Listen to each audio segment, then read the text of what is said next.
MLC Duvvada Srinivasarao వ్యవహారం 10 రోజులుగా ఆంధ్రప్రదేశ్ అంతటా చర్చించుకుంటున్నారు.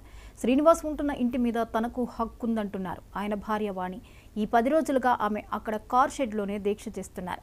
తన పోరాటం ఆస్తుల కోసం కాదని పిల్లల భవిష్యత్ కోసమేనని తెగేసి చెప్తున్నారు. ప్రత్యేకంగా ఎలాంటి డిమాండ్లు పెట్టలేదంటున్న వాణితో 99 టీవీ శ్రీకాకుళం ప్రతినిధి శ్రావణ్ ఫేస్ టు ఫేస్.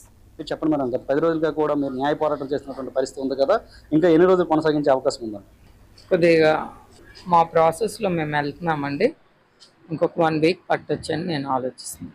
అంటే ప్రధానంగా కూడా పూర్తి స్థాయిలో కూడా అన్ని రాజీకి వచ్చాయి, ఇంకా డిమాండ్స్ అన్ని కూడా పూర్తిగా నెరవేరాయి అని విస్తృతంగా చర్చలు జరుగుతున్నాయి కదా, అది వాస్తవమే? మా పేరుని ఏమీ రాయలేదు, మేము ఏమీ అడగడం లేదు. ఫస్ట్ ఆఫ్ ఆల్ అట్లాంటివి ఏమీ కోరుకోవడం లేదు. పిల్లలు నేను అందరము కలిసి సొసైటీ కోసం ఈ ఇంట్లో ఉంటామనేది మేము అడుగుతున్నాం. మీ ఇల్లు కూడా ఎలక్షన్ 1 మంత్ ముందు ఓపెన్ చేశారు. ఇంతకుముందు వాళ్ళ మదరాలు ఇంట్లో ఉండేవారు ఆయన.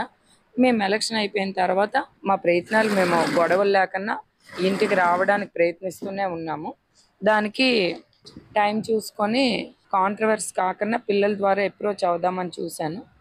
కానీ ఆయన ఏ రకంగా సహకరించకపోవడం, ఈరోజు మనం ఈ రకంగా పిల్లలు వచ్చి వెయిట్ చేసిన ఆయన స్పందించకపోవడం, మేము ఈరోజు ఈ కార్ షెడ్లో నేటికి 10 days అవుతుందండి ఇక్కడే స్టే చేయడం జరుగుతుంది.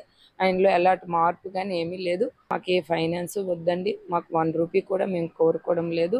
మేమందరం కూడా ఆ ఇంట్లో క్షేమంగా ఉండాలని మా ఆలోచన. అంతకుమించి మాకు వేరే ఆలోచన అయితే లేదు. ఆయన నుండి 1 రూపీ కూడా ఎస్పెషల్లీ నేనైతే ఎక్స్పెక్ట్ చేయడం లేదు.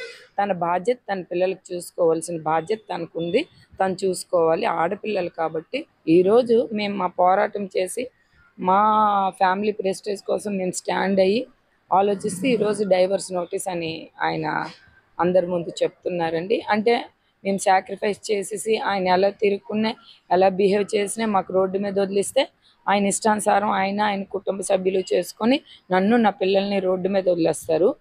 మాకు అన్యాయం జరుగుతుందంటే ఆయన డైవర్స్ నోటీస్ ఇస్తారు. ఇది ఎంతవరకు కరెక్టో కూడా సొసైటీ కూడా గమనిస్తుందండి. ముఖ్యంగా అయితే మాత్రం ఎట్టి పరిస్థితుల్లోనూ కూడా దువ్వాడ శ్రీనివాసరావు నిర్మించుకున్నటువంటి 2వ ఇంటి వద్ద మేము భార్య వాణితో పాటు కూతుర్లు కూడా ఎక్కడే ఉండి నివసిస్తామంటూ కూడా చెప్తున్నటువంటి పరిస్థితి అయితే ఇప్పుడు మనకు.